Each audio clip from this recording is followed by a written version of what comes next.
Paano magpalit ng birthday sa Facebook? So, tanong yan ni Lods Roberto dito sa isang tutorial natin. So, ganito lang po Lods kadali kung paano magpalit ng birthday sa Facebook. Open nyo lang po ang inyong mga Facebook. And then, pagdating po dito mga Lodis, pumunta tayo dito sa profile natin or dito sa tatlong slash. And then, scroll up po natin. Hanapin natin itong setting and privacy. And then, i-click naman natin itong setting. So, dito po sa setting and privacy, hanapin nyo po yung account center na logo or meta. And then, i-click nyo po. Ngayon, mapupunta ka po dito sa account center mo. Hanapin po natin itong personal detail or kailangan po natin i-scroll up kung hindi po natin makikita yan. Nasa account setting po yan. Loads, click natin yan. And dito sa ating personal detail, makikita po natin dito ang contact info, birthday, identity confirmation, and then account ownership control.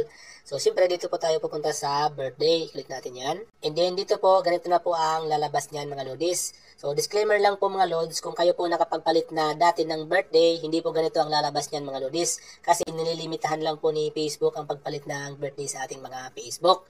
So, isang beses lang po tayo mga lodis. Ngayon, kung gusto nyo pong magpalit ng birthday sa Facebook, kung hindi po ganito ang lumabas, meron po tayo diyang separate tutorial mga lodis. So, panoorin nyo po ito mga lods.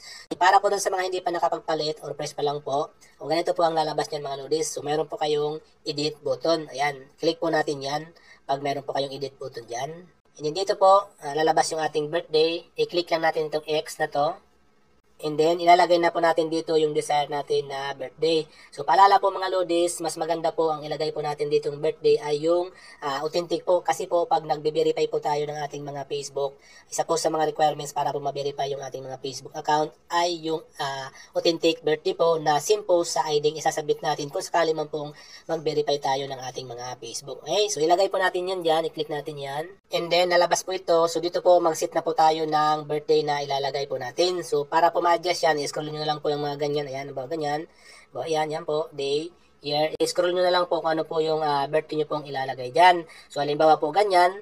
Pag napili nyo na po, i-click nyo na po itong set. And then, pag nalagay mo na po yung birth date nyo dyan, i-click nyo na po itong save button. And then, i-refresh nyo po ang inyong mga Facebook.